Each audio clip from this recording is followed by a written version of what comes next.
As the sun sets on Kevin De Bruyne's legendary Manchester City career, his next chapter will need something truly special to match up. So following in the footsteps of former teammate Vincent Kompany and guided by the career of mentor Pep Guardiola, KDB is embarking on a journey to become the best football manager in the world. The twist? He's hired yours truly as his new agent to guide him on this new adventure. But whilst I'll have a say in which clubs he manages along the way, the Belgian maestro has set himself 3 goals for his new career path. Over just 10 seasons, he wants to win 3 league titles in 3 different top 5 European leagues. He wants to win the big one, the Champions League. And of course, he wants to manage and leave a legacy at Manchester City. He's got the name, reputation and football IQ, but can he turn playing genius into managerial greatness? Or will he become just the latest world-class midfielder who couldn't quite crack it on the touchline? Let's get into it, shall we? Yes, that's right. It's time to play Manager Agent on FM24. We're at the end of the current season. Liverpool are your Premier League champions. We don't care about any of that. To be honest, if it all goes according to plan, we won't be back here for a little while. All we care about at the moment, Man City, transfers, release players. Kevin De Bruyne has officially left Manchester City, and on top of that, he's got himself a cheeky staff profile page. But before we get into where he's off to first, I thought it'd be worth showing you guys exactly how this is working and how I'm acting as his agent in game. Every manager on FM24 gets given a reputation rating out of 5. At the moment, Kevin De Bruyne has got 2.5 stars. What that means is any club that is available to join as a manager, as long as that club has got a reputation rating within half a star of Kevin De Bruyne's, then we can move him to that club using the in-game editor. So where is De Bruyne going to start first? Well, he took a page out of his old captain's playbook with this one as he returns home. When Vincent Kompany left Manchester City in 2019, he returned to boyhood club Anderlecht in the Belgian Pro League. For the initial season, Kompany was their player manager before retiring as a player and becoming Anderlecht's full-time boss in the dugout from season 2. How does this impact De Bruyne, you might be asking? Well, he'll be doing the exact same thing by joining his breakthrough club, KRC Genk. And having dominated the first phase of the Pro League the season prior, Genk tumbled down the standings during the championship group, resulting in Thorsten Fink to leave his role as manager. Step up KDB, who's not just becoming manager, but he's becoming player manager for the first season before making the dugout his home in season 2. So we've negotiated a 2-year deal with De Bruyne's old side Genk. It's obviously going to be a huge upgrade to their playing squad, but his staff attributes will need to start developing quick if he wants to move in 2 years. So to get ahead of the curve, King Kev has started on his Continental Pro license. And a shock to nobody, he's rocking a Pep-inspired 4-3-3 to start his managerial career with a focus on possession. They're predicted third. Good luck, Kevin. De Bruyne's 4-3-3 started very well, actually going 11 games unbeaten as the ex-Brighton player Andy Zakiri fired Genk to a first-place league phase finish. The championship group wasn't as easy, but Genk's slick passing and possession-based approach kept them leading throughout. Couldn't be a total cakewalk though, as 2 late defeats in the run-in meant Genk had a final day shootout with Anderlecht for the Pro League crown. And with just 30 seconds left on the clock, Anderlecht were top of the league, as Genk remained goalless. To set themselves in a shape. De Bruyne. Oh, belter! Absolute belter from Kevin De Bruyne. There is no stopping that. Unlike Kompany before him, De Bruyne had claimed Belgian glory in his first attempt, fittingly winning a trophy in both his last year as a player and first year as a manager. And what a way for him to end his playing career, a goal worthy of winning any league title. Unfortunately though, KDB and Genk will have to do without his magic in midfield next season. As you can see, he no longer has any playing attributes as he has become a permanent manager. He is at Genk for one more season, permanently in the dugout, But he's got his Continental Pro license now, so his reputation has jumped up by an entire star, which will be great in a year's time once we start looking for new jobs. Without De Bruyne himself, Genk are still predicted to come third, and De Bruyne will officially be a Champions League manager in his second season. And as expected, De Bruyne's first taste of European management ended up being a baptism of fire, as Genk could only win 2 of their league phase games, whilst also getting battered by ex-torturers Chelsea and a rampant Vincent Kompany-led Bayern Munich. Domestically, the style was still there. They won the Super Cup early on to give De Bruyne 2 trophies in 2 years, but without his magic on the pitch, Genk finished the league phase in 5th. A strong push in the Championship group saw Genk climb the standings quick, but they'd given themselves far too much to do during that league phase, eventually finishing 2nd. So not quite as good a season as his first year, but De Bruyne was still making steady progress as a manager, and with his contract running out at Genk, the footballing world started to wonder what was next for our Belgian boss.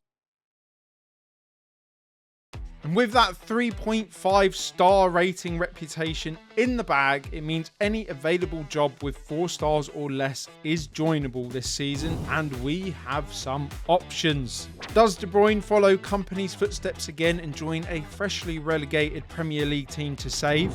Does he join Monaco and pray PSG have an off season? Or does he take advantage of Leverkusen's drop in ranking, having finished 5th in the Bundesliga? And in the end, it was actually quite an easy decision, a bit of a no-brainer one in the end. I didn't fancy his chances going to the Championship. Well, I did in the Championship, but getting a Championship team back into the Prem and keeping them there, we've seen it in real life the last few seasons. It's very hard indeed. I really don't want him having a relegation on his hands.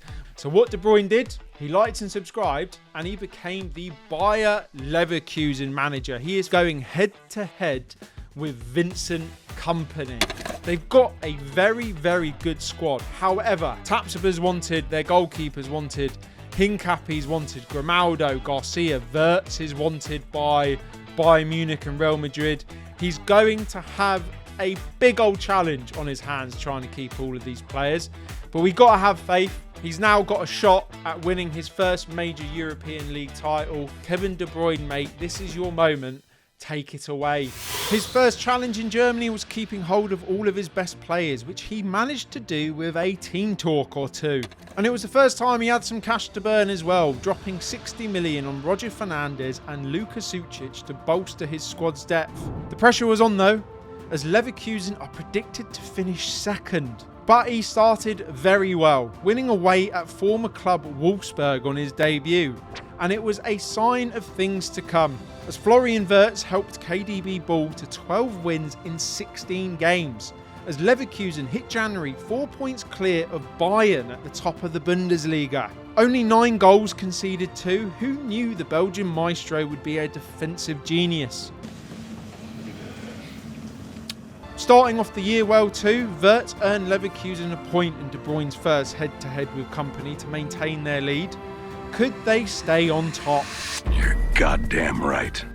First year in management in a top 5 major European league? No bloody problem, mate. Is Kevin De Bruyne and Bayer Leverkusen have won the Bundesliga. And hilariously, it was his ex-club Wolfsburg that came in 2nd in the end. If we look at the past positions, they were neck and neck until the last 3 games, as De Bruyne has claimed his first major league title.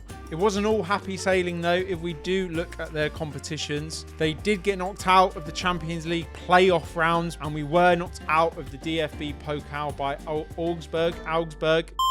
You will have to let me know in the comments what you would have done here, as winning the Bundesliga so early has left us at a bit of a crossroads. Do we make a rash early move?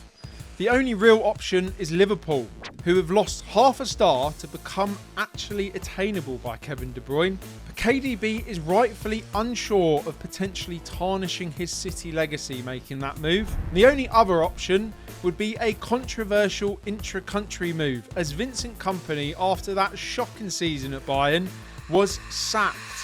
And dearie me, boys and girls, if I could be sacked as his agent, I think now might be the time. We are at the end of the transfer window for season number 4. As you can see, we're still at Leverkusen, and unfortunately, a managerial go-around out of our control has left poor Kevin a little bit out in the cold. Kompany's buy and exit saw PSG's Luis Enrique take over in Munich, which led to none other than Pep Guardiola finally leaving Man City to take over Paris. De Bruyne's dream job was available, but it was quickly snuffed out by none other than Zinedine Zidane.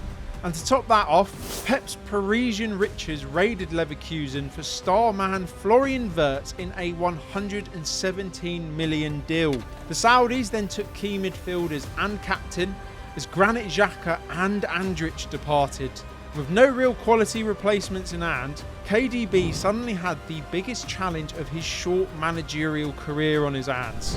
Things didn't actually start too bad in the season, as the Super Cup was won at the death, but heavy losses throughout the season continually dampened any progress and momentum, eventually leading to a woeful 6th place finish, as well as yet another knockout round exit in Europe. The saving grace, and what kept dear Kevin in a job, was Leverkusen's nervy penalty shootout win in the Pokal final. So the DFB Pokal and the earlier German Super Cup makes that 5 overall trophies in just 4 years for KDB. But I think it's clear to both him and myself, even with 1 year left on his deal, it was time for De Bruyne to look elsewhere. His profile is looking pretty good, even if the knowledge attributes still need some work. He's gained a couple new mates in Piero Hincapié and Victor Boniface, but would there be an opportunity to move on? De Bruyne was ready and willing to take his time. Liverpool had become available yet again, but De Bruyne still stuck to his Man City guns by not applying, and thank God he did that, as the Liverpool job indirectly led to our next destination. Marco Rose, real-life Leipzig manager, now at Juventus in-game, jumped at the chance to manage the Reds, leaving the Bianconeri searching for their new gaffer.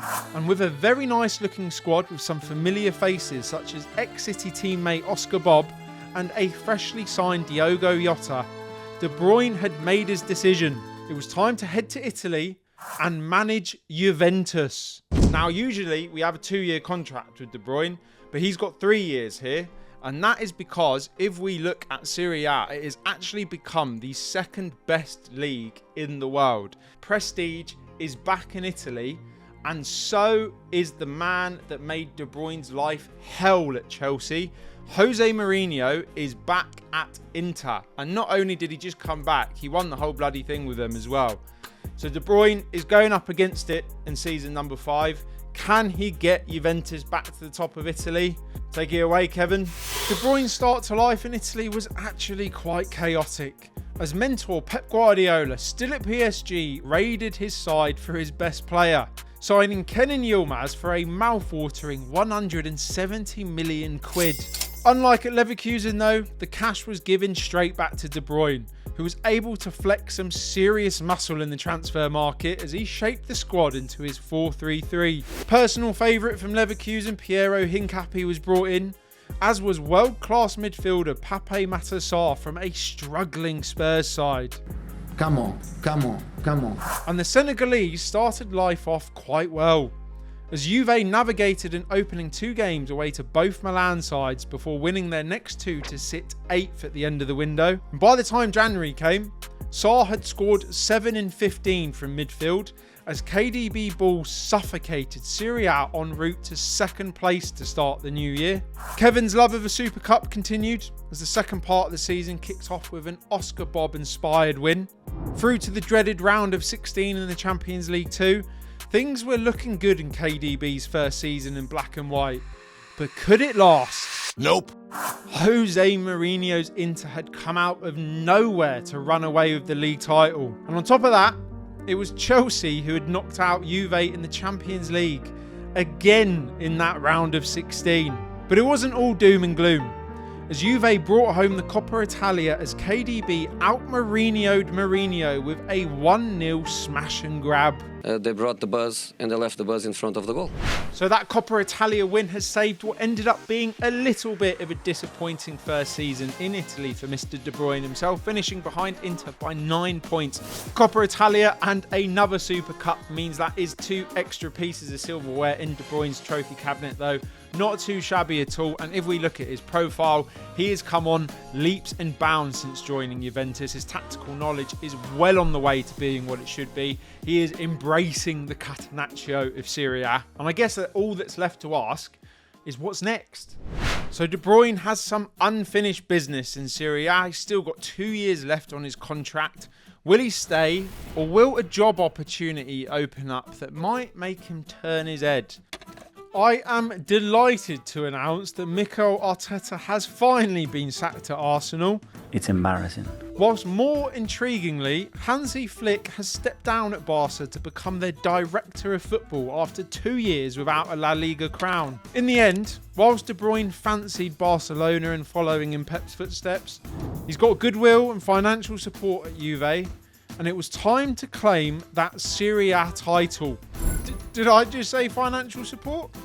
Maybe not, as the huge outlay the previous summer on Hincapie and Sarr meant De Bruyne had to get creative in this transfer market. Eric Garcia was their biggest outlay, while some shrewd business saw Anthony Gordon swap the black and white of Newcastle for the black and white of Juve. The biggest change though was Toon Koopmeiners being made captain. The 4-3-3 KDB ball stayed in place, and rightfully so, as the season started with a huge 2-1 win away to Inter. If I speak, I am in big trouble. Oh, and if you're wondering about Arsenal and Barcelona's job hunt, well, Eddie Howe broke Geordie hearts to join the Gunners, whilst Catalonia welcomed back their king. Back in Italy, Juve only lost 2 games up to January, but drew bloody 7, as they sat 10 mammoth points behind AC Milan on January 1st. De Bruyne was a man possessed though, and kept Juve near faultless over the second half of the season, cutting the lead down to 6 as we headed into the final month of the league. It's squeaky bum time. Milan buckled under the pressure too, drawing with Bologna before losing their first home game of the season to Roma. And that same Roma would be welcoming KDB's Juve on the final day, with Milan's lead now down to just a single point. And who would Milan be playing? None other than Mourinho's Inter in a historical Madonnina derby. This is football heritage. And with all of Italy on its feet for the climax, which team would blink first? Winger. Good looking ball, De Bruyne. 1-0. As news of Inter's goal filled the stadium, the pressure was turned to 100 as Juve's latest signing, Anthony Gordon, won a penalty. Step up, Captain Koopmeiners.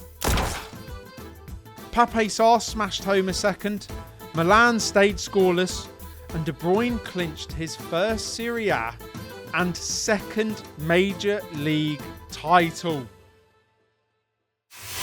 An absolutely unreal end to the season. They were 10 points behind on January 1st, and they've only lost once in the second part of the season to not just catch up but win the league by 2 points, finishing on 90. And a big shout out to his captain, Toon Koopmeiners, who from central midfield has scored 18 league goals and become the league's best player. And also to free signing Anthony Gordon, who has terrorised that left wing of Serie A to top the assist charts. I think this is easily the most a Kevin De Bruyne side has clicked. That is KDB ball at its best right there. Because at the moment, you're just copying Pep, aren't you? Unfortunately though, and there is some downsides to this season, if we go to competitions, he only won the Serie A, and of course he won the Super Cup again. He loves a bloody Super Cup. But we were knocked out in the round of 16 yet again in the Champions League. That round of 16 is genuinely a Kevin De Bruyne curse. But that does mean Kevin De Bruyne has won his second major league title in Europe. Usually after 2 years, I'm in Kev's ear about moving on. But with no decent jobs available in Spain, France or England, we were actually settling in for a rare third year at Juve, until that summer's World Cup changed everything.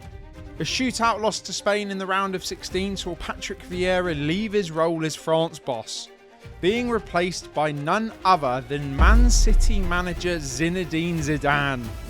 And guess who City want in that Etihad dugout next? The thing is, this isn't quite the same Manchester City you know from real life. So De Bruyne has finally done it. We've got him back to Manchester City in the dugout as their manager. It's taken 6 out of the 10 seasons to get back, and it was in and of itself one of his main targets in his 10-year career. So we've already ticked that one off. But like I said, this is not the City you know from real life. With just a handful of players still at the club from KDB's playing days, such as Haaland and Foden, the City squad has seen both good and bad signings come in over the years. For every Pedri, Musiala or Nwaneri, there is an Aaron Ramsdale to kill the mood. City haven't won the league in 3 years either, with last season actually seeing them go trophyless. De Bruyne is looking as sharp as ever though. Can he save his citizens? Luckily, City still had the cash, even with their recent struggles, and De Bruyne put it to use immediately. 75 million was laid down for Atalanta's Giorgio Scalvini. Reece Nelson was brought in as a backup, and a deadline day signing saw Isaac Babadi bring fresh legs into the midfield. De Bruyne did what he does best immediately, winning England's equivalent of the Super Cup, the Community Shield, in his first game back, but didn't fare quite so well in his first Premier League game, losing 3-2 to Crystal Palace. The first Manchester derby of his tenure went well, as City absolutely crushed United 5-0. I'd like to go in hard on the United players, but today I'm actually feeling sorry for them. But poor away form sees King Kev's men down to 6th come January. Spurs, by the way, are on for an invincible run. In the end, Kevin De Bruyne's first season back was more cruel than kind, as City finished 4th. At least they beat United to a Champions League spot.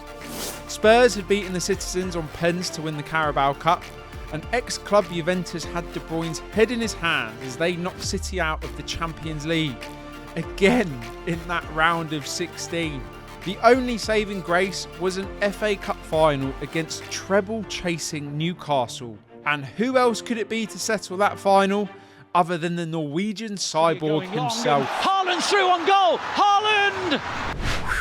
Thank God Erling Haaland and De Bruyne turned up when it mattered in that FA Cup final. They've won the FA Cup, which in my opinion has saved De Bruyne's job. So it's onwards and upwards for Kevin De Bruyne. Season 8, Season 2 at City. Please be a little bit better. Absolutely sick to death of Aaron Ramsdale in goal. Kevin De Bruyne signed Bart Verbruggen from Brighton as his new keeper, before bringing in Argentine wonderkid Juan Mendoza on the cheap. The biggest deal came once Rodri departed for the Saudis, spending 86 million on 25-year-old Spurs captain Archie Gray. Champions League winners Newcastle were then dealt with in the Community Shield, yet another Super Cup win for De Bruyne. But a broken ankle to Verbruggen capped off a bad end to the first month of the season, as Wolves knocked City out of the Carabao Cup early doors. De Bruyne kept City alive though, even managing a hard-fought 0-0 draw in his first ever clash with Pep Guardiola, hitting January in 4th but just 5 points off 1st.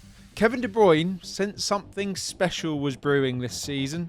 Captain Haaland and old man Foden sensed it too, turning back the clock to go unbeaten through to March, including a full-blown vengeance on Juventus in the Champions League knockouts. City were second, with a game against first place Arsenal next. Trying to make inroads, and Lewis with an early chance! And now top, and still in the Champions League and FA Cup, could Kevin match Pep's famous treble? No, God! No, God, please, no! With quarter-final exits in both the FA Cup and Champions League alike, all focus was back to the Prem. Unbeaten in the league since September, but with a league-high 14 draws, the title race was super close with 3 games left. That's just too close for comfort. It didn't matter at all, as there was no chance City would be throwing this one away, winning all three as De Bruyne not only brings City back to the top of the English mountain, but secures a career goal of winning 3 different major European leagues just like Pep, including one at his beloved Manchester City. So just like his mentor Pep Guardiola, Kevin De Bruyne has won the league with Man City in his second season in charge, and they were so close to being invincible. A very early season loss in September to Aston Villa has robbed them. Erling Haaland, 25 goals. What a season. What a season by De Bruyne. But when it comes to that Champions League, I just don't know if it's ever going to happen, you know. Quarterfinals by PSG this time. Can he do it? We're going to find out because, ladies and gentlemen, it is the final chapter. The last 2 years of this Belgian Odyssey saw KDB complete the City comeback as the dominant force in English football. Ageing and obsolete players were shipped on as De Bruyne rejuvenated City with stars like Simone Pafundi and Zaire Emery, whilst also poaching the new generation of wonder kids. 6'6" Villa centre-back Mark Vaughan came in. Fellow Belgian Dirk Levens joined, before Guardiola was replaced with the sensationally named Ronaldo Day from Chelsea. City wouldn't just stroll to the league title in season 9, but KDB would finally reach a Champions League final to boot. PSG, though, were just simply too good. A 3-0 battering lighting a raging fire in Kevin to claim European glory in his last season of the 10-year plan. The league wasn't as straightforward in our final year, requiring a final day win over Everton, resulting in just a single point difference between them and second place next season FC. Oh, that's the day he's done it again. Carabao Cup glory was also on the cards thanks to a penalty shootout win over the Reds. But the real finale would come after the domestic season had finished, as De Bruyne had worked his magic yet again to reach another Champions League final, this time against Barcelona. That's right, the same Barcelona managed by none other than his mentor Pep Guardiola, with rumours circulating it could actually be the Spaniard's last game before retirement. It was student against master, and it started right now. As is usually the case when two masters lock horns, the two sides cancelled each other out in the first half. Barcelona were dominating the ball, but City were looking more likely to break the deadlock, which they did early into the second half as old heads Phil Foden and Erling Haaland combined for 1-0. It in Haaland, 1-0. Barca didn't crumble though, as a final form Lamine Yamal broke the City backline to set up Sam for an equaliser, and it was so tight to being offside. Haaland came close in extra time to win it, as both teams put up insane passing stats, but this finale would be settled like only it could be. Penalties. Perfection is a running theme when it comes to Pep and KDB, and it carried over to the players, as the first 10 penalties were converted with ease to take it to sudden death. Barca scored, with Kevin De Bruyne sending Polish international Rafał Obuchowski up next. Who the fuck is that guy? So there would be no fairy tale ending to our time as De Bruyne's agent, failing at the last hurdle to leave his 10-year career plan just one goal short. But there would be no tears from our Belgian boss, just gratitude to his retiring mentor, and signs that the future was bright for not just Manchester City, but for himself too, as the next decade would see him go even further beyond.